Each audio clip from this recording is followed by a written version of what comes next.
You have a Bible with you or you've brought your phone, you might follow along. We have a number of passages that we're looking at this morning.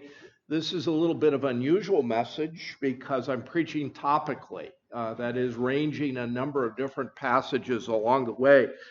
We have started back a little bit ago a series on sanctification, and we've been beginning to look at some different topics within that, like anger, for instance. And today we're considering the will of God. And so we're looking at a number of passages and we're drawing out some principles from the scripture to help us make sound decisions. And so there are a number of texts in your bulletin. I'd like to start with one that's not in your bulletin. If you would turn to Mark chapter 7. And we want to pick up things at verse 7, and we will read through verse 13, and then we will skip a little bit and go to verses 18 through 22, or 23, 18 through 23. When we come back from Christmas time, the next 2 weeks will be on the theme of Christ's birth and that. But when we come back from Christmas time, we'll be coming back to part 2 when it comes to the will of God. But this morning, give attention to the reading of God's word, Mark chapter 7, beginning at verse 6.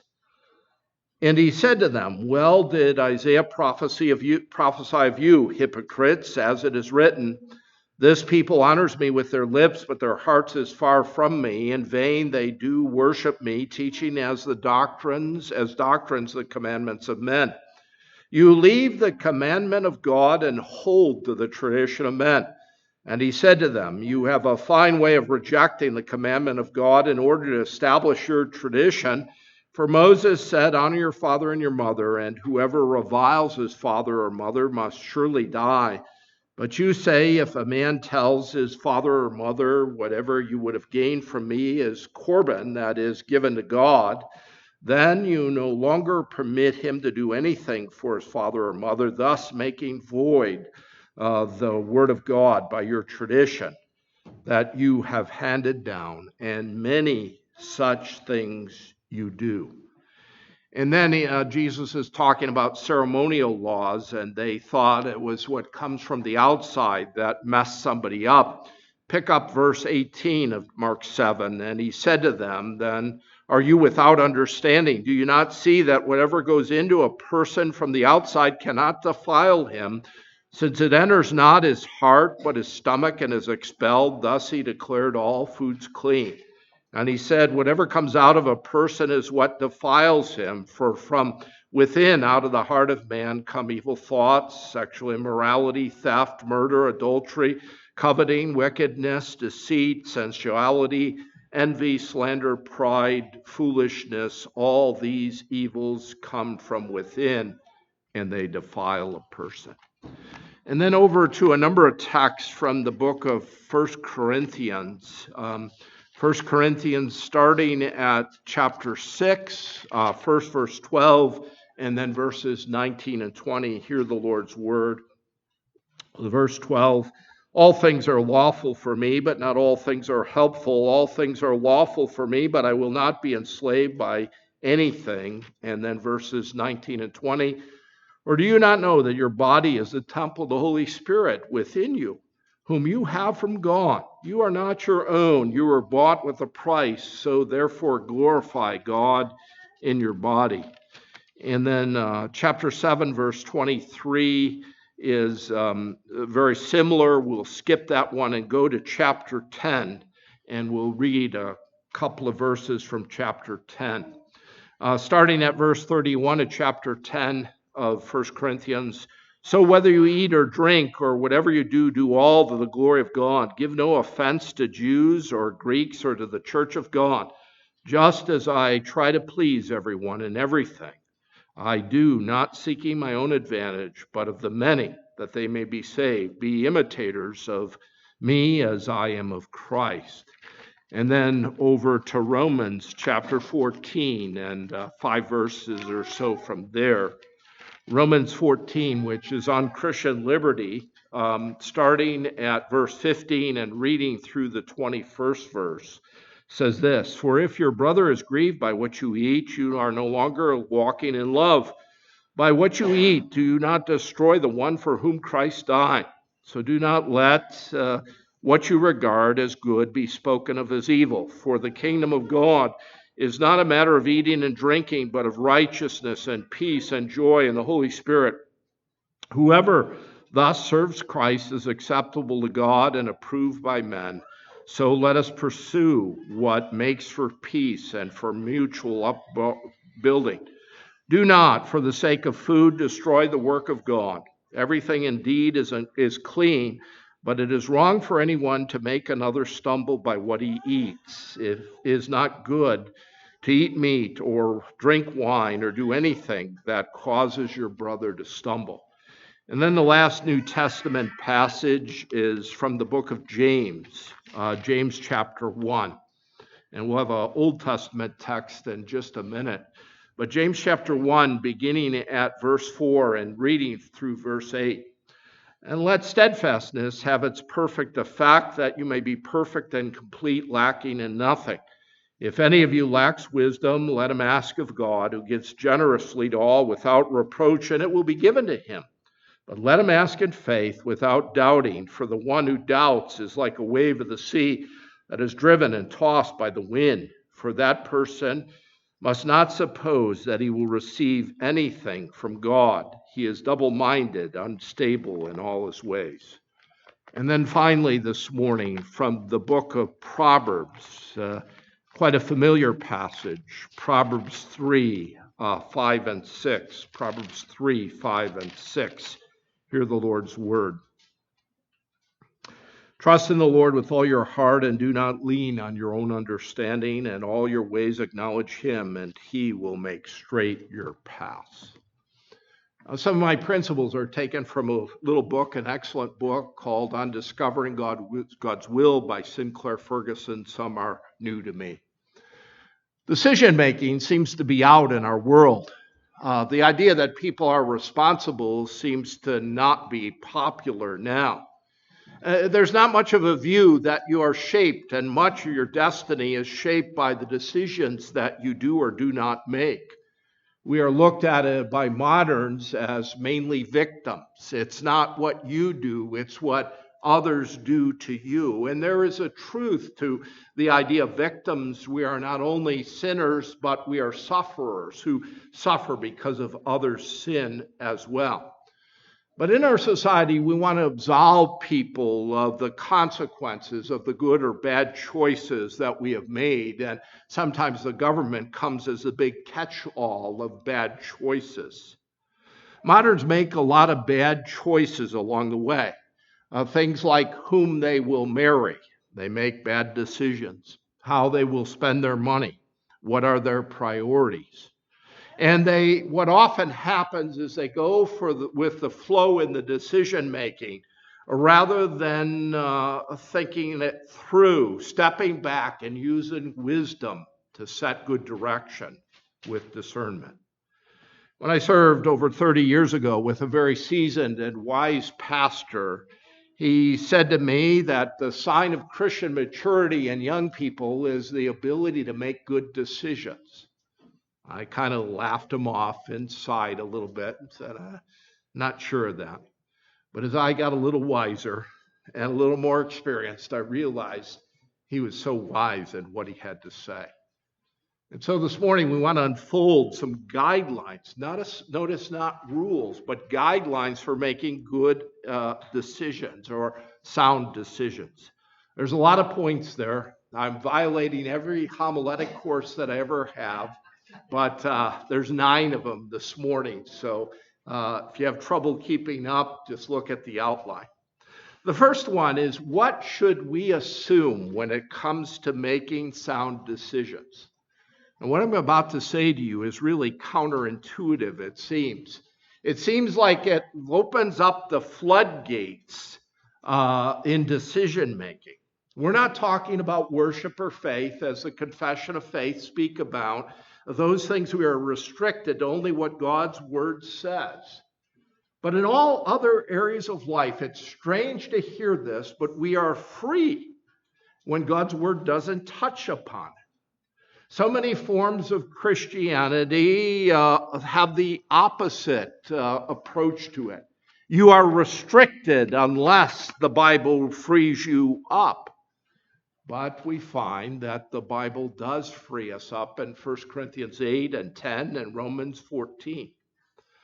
Take how fundamentalism sometimes, and there is a sense where we're fundamentalist, and another sense we're not. You might look at J. Gresham Machen on that sort of stuff. But fundamentalism likes to say there are these rules, and you must follow these rules to be a good Christian. For instance, the rule, don't drink alcohol, for there are many bad consequences, and oftentimes there can be there.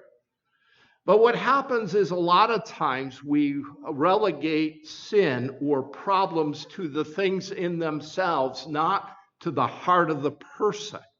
That's where we go awry, is really in the heart of the person. In Mark 7, Jesus affirms this, and he basically says to you something you don't want to hear. He says, you're far more wicked than you ever assumed. And it comes not from out there, but from in here. And that Christ has freed us from all kinds of regulations. Galatians 5:1. It was for freedom that Christ set you free. And therefore, don't be entangled with the yoke of bondage, that you can throw out those human regulations. Now, sometimes if you're part of a school or you're part of a home, there are some human regulations, but hopefully not too many of them.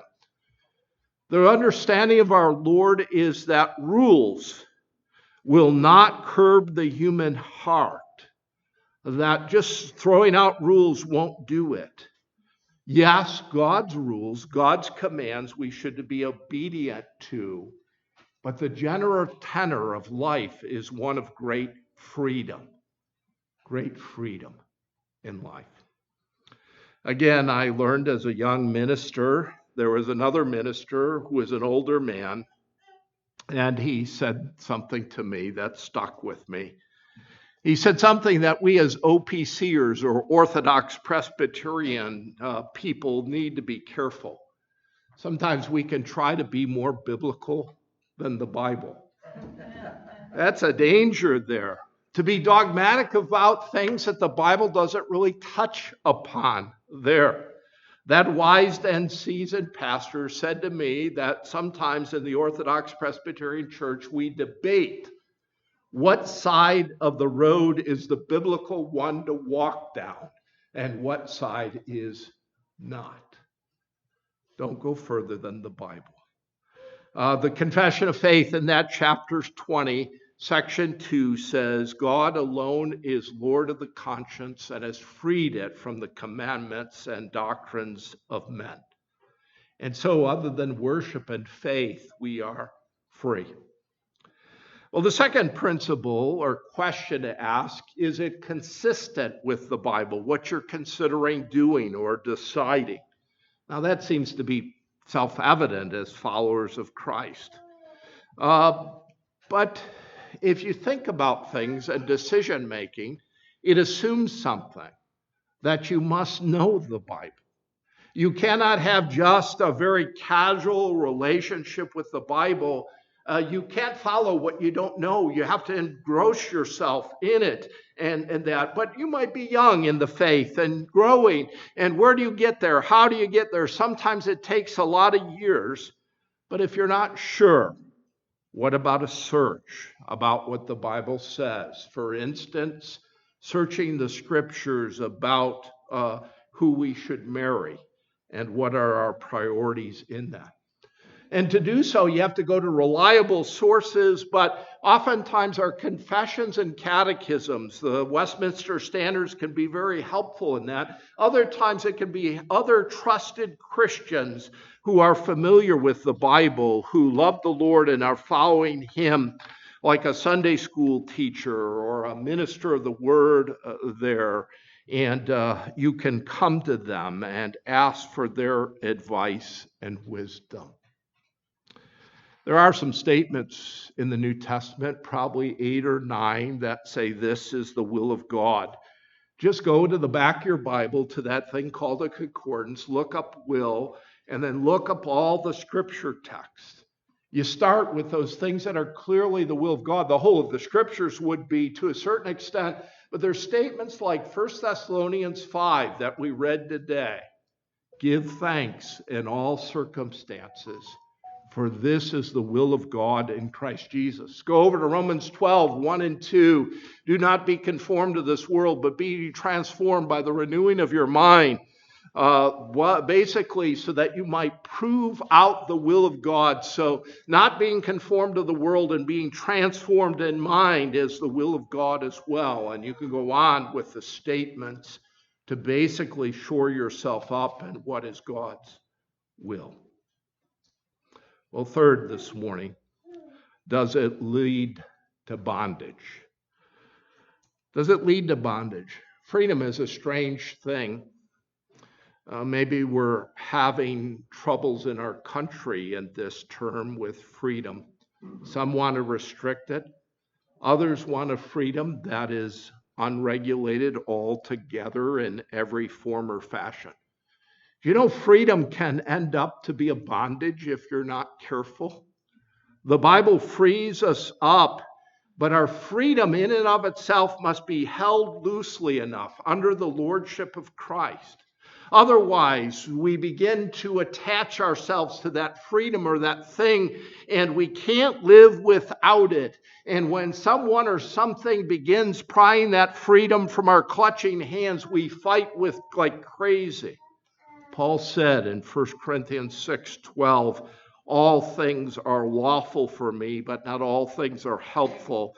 All things are lawful for me, but I will not be dominated by anything.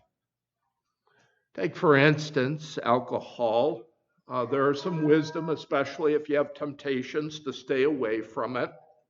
But in general, it's a Christian liberty in moderation. But is it something that you can give up, that you can lay down? When it becomes a thing that you can't lay down, then you're beginning to get into that area where you're stepping over into bondage. And so you lay it down and pick it up again. When I was a young person, I was into old cars. I had a 70 Skylark, a Buick Skylark convertible, orange with a black top. I had a 1955 Chevy two-door hardtop, blue and white, beautiful car. I had a 1954 Chevy two-door hardtop, aqua and white. I had a 1967 Pontiac Catalina convertible, black and white. Some beautiful and wonderful cars. I didn't have them all at the same time. Bonnie was that rich, but I wasn't that rich, so I couldn't have them all at the same time, so I had them mainly one or two at a time. But when I was going to buy the 55 Chevy, I spotted it with my dad in East Texas. It was partly restored. And as I was contemplating it, I was a believer, had been a believer for a number of years. I prayed that the Lord would not make it possible, or I would walk away from it if it became an idol in my life. And so I prayed. And I thought my heart was right. And so I signed on the dotted line the bill of sale. Along the way, my dad had a friend who ran loads from Chicago to Mexico, back and forth. And he had a truck with a lowboy trailer. And he picked up the car in East Texas and was going to bring it to Chicago on that lowboy trailer. That friend or his employee was driving the truck, and it had alternate fuels. And he switched from one fuel to the other, and guess what happened? The truck started on fire. It burned the entire truck. Then it burned the trailer right up to where my car was on the lowboy trailer. That's what happened as part of it. Now, what was my reaction? It was uncle.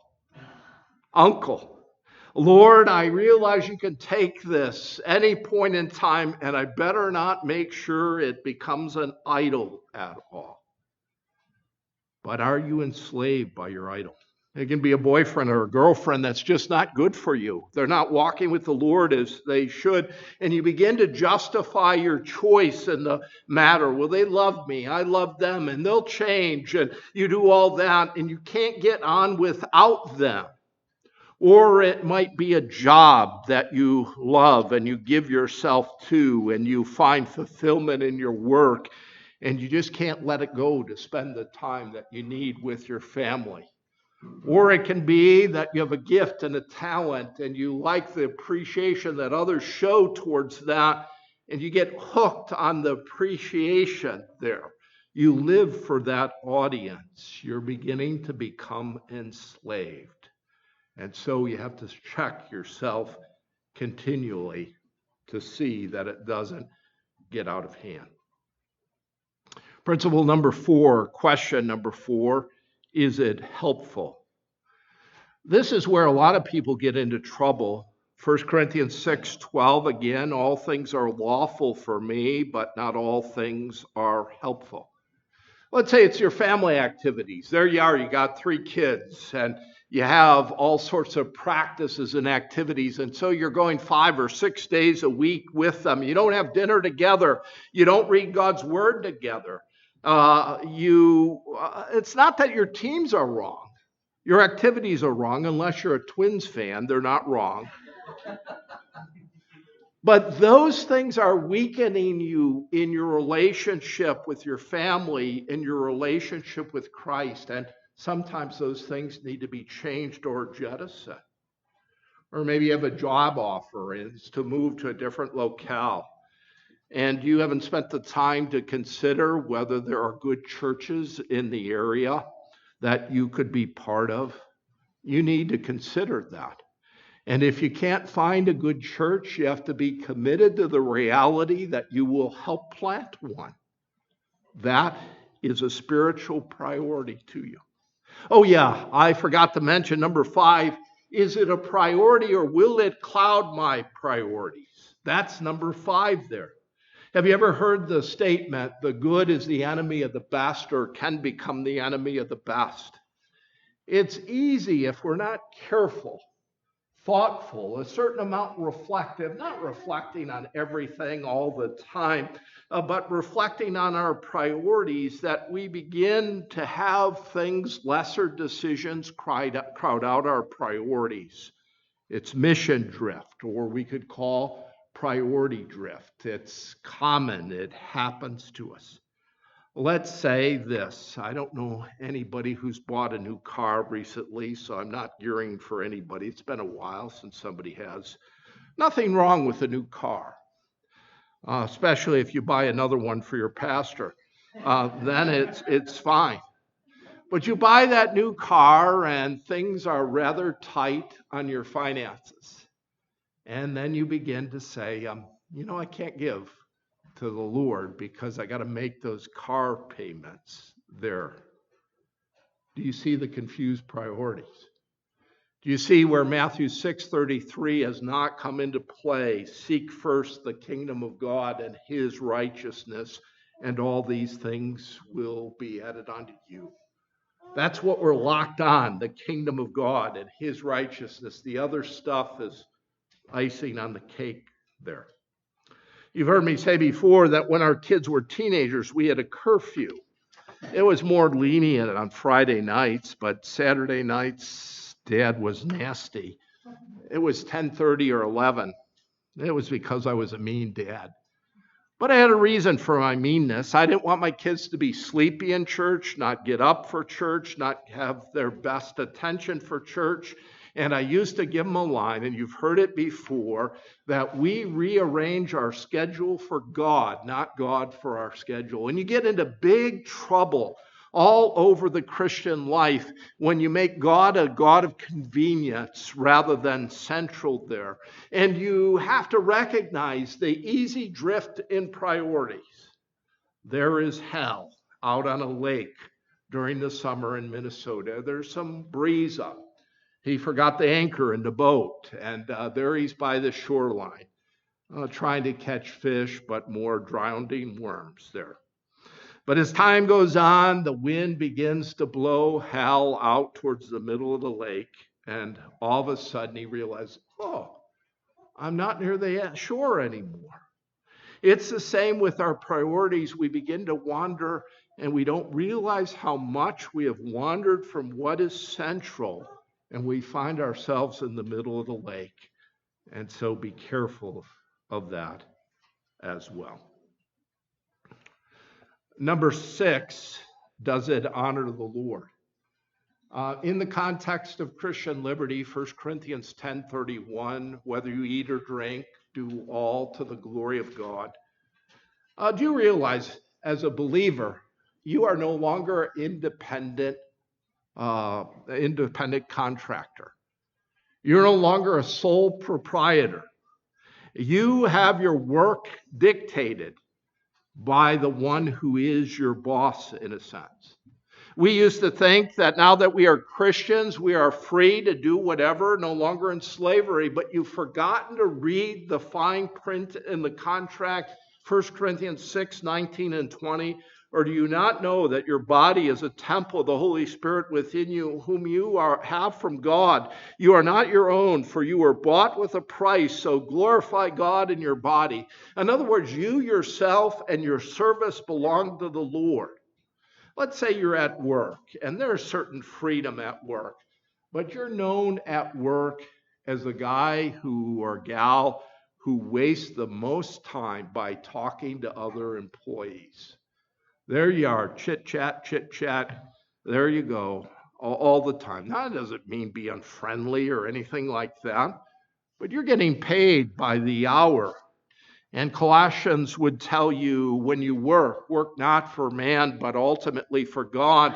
And so you seek to be careful with what you do because you've been purchased with the precious blood of Christ, the wonder that has made a world of difference for you. You're bound with Jesus, and your life is tied up into his death and resurrection as you have that close union with him. And he is yours, and you are his. Well, number 7, does it love and serve others? Again, freedom can go awry without radar about other people. Remember our Lord's summary of the law. He said the second great commandment is to love your neighbor as yourself. You don't live in COVID isolation from other people. You live in community with other people, especially other Christians, and especially young or sensitive Christians. Romans 14:1-3 says this, as for the one who is weak in the faith, welcome him, but do not quarrel over opinions.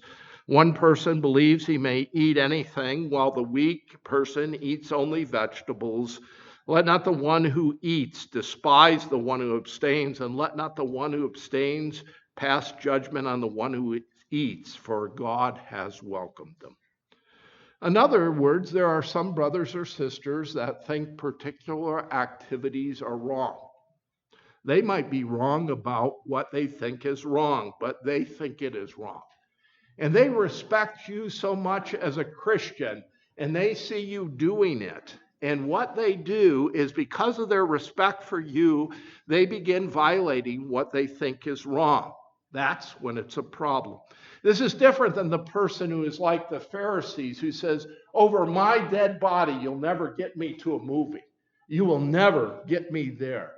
And Calvin's advice is very good. He said, we bend for the conscience of the weaker brother, not for the rigor of the Pharisees. The Pharisees you blow off. Yes, in the right way, but you blow them off. But that brother or sister with a weaker conscience that can be led into violating what they think is right or wrong, you're careful of. Romans 14:14-15. I know and am persuaded in the Lord Jesus that nothing is unclean in itself, but it is unclean for anyone who thinks it is unclean. For if your brother is grieved by what you eat, you no longer are walking in love. By what you eat, do not destroy the one for whom Christ died. Now, Romans would talk about being sensitive, or 1 Corinthians, to non-Christians too, and we could talk further about that. But love rules the day in your freedom. It rules the day. Well, number 8, am I leaning on the Lord for wisdom? Am I leaning on the Lord for wisdom? It's easy to live life on your own and not bring the Lord into the decisions that you make. I'm not saying, you're going to eat cornflakes or raisin bran, so you pray about it. Not being crazy like that, but throughout the day and the various decisions and the big and small decisions that we make, reflecting on the Lord and what he wants. Proverbs 3, 5, and 6, trust in the Lord with all your heart and lean not on your own understanding in all your ways. Take him into account or acknowledge him, and he will make straight your paths. Or we forget James's promise and exhortation, James 1, 5 through 8. If any of you lacks wisdom, let him ask of God, who gives generously to all without reproach, and it will be given to him. But let him ask in faith without doubting, for the one who doubts is like a wave of the sea that is driven and tossed by the wind. For that person should not suppose that he will receive anything from the Lord. He is double-minded, unstable in all his ways. We don't get wisdom, as James will go on, because we don't ask, or we don't ask in faith, looking and trusting God to guide us. The last, lots of points. Number 9, do you realize the goodness of God's redeeming work in Jesus Christ? Because the reality is, you come to a sermon like this, you hear it, you've messed up, and sometimes royally. Yes, there may be consequences, long-term consequences for decisions we make, like marrying a non-Christian. We might have a life of agony because of it. They won't be on the same page spiritually unless they come to know the Lord. There are long-term ramifications of that. But the good news of the Bible is not ultimately the commands, but the gospel. And the good news is that God allows U-turns. It's called repentance. We mess up. We hate what we've done. We want to get rid of it and flee from it. And we ask the Lord to forgive us and give us the strength, and he does freely and fully. There are many people in the church who end up looking in the rearview mirror all the time, trying to drive the car forward. They're looking in the rearview mirror of that biggie sin or bad decision that they made, and that colors their life for time and eternity. As if God were not able to redeem life, even the bad choices. Joseph says to his brothers, what you meant for evil, God meant for good, for the saving of many lives, that God is even able to redeem them. Someone sent me from church a passage which I have edited a bit, but they said this: if the faith that I was raised in had a fault, as it did, it was precisely that it did not allow for mistakes. It demanded that you get it right the first time. There is no need for a second chance. You've made a mistake, you live with it, and you bear it for the rest of your life. A serious mistake has a permanent stigmatization in the church, a mark that you wear like Cain. I've seen the mark on all kinds of people: divorcees, ex-religious people, people who had abortion, people who married people out of non-Christians, people who have had affairs, all those sort of things, people who have made serious mistakes with their children, and countless other mistakes. There is too little around to help them. We need a theology of brokenness. We need a theology that teaches that even though we cannot unscramble the egg, God's grace lets us live happily. We need a theology that teaches that God does not just give us one chance. Your decisions are important, but they're really relative in a sense.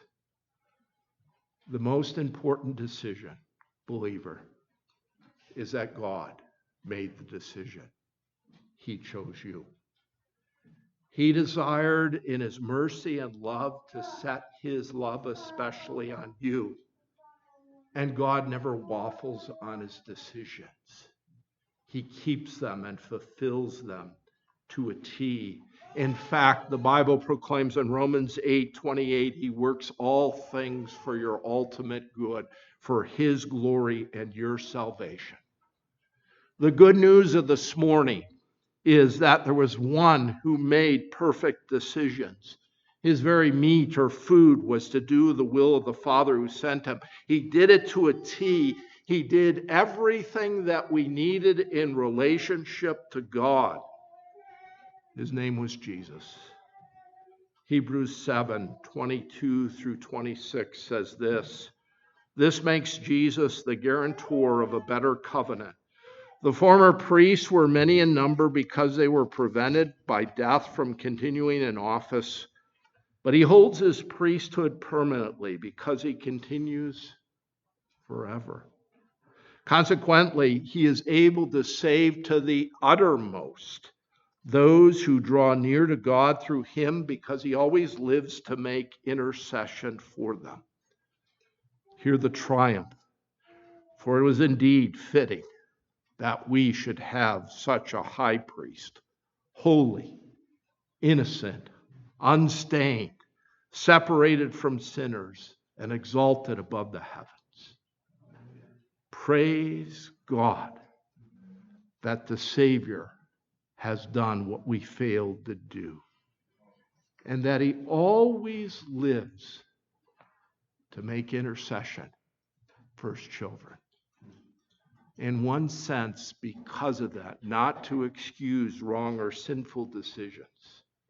In one sense, there is never a bad decision because God made the first one to love you and care for you and bring you to your heavenly home.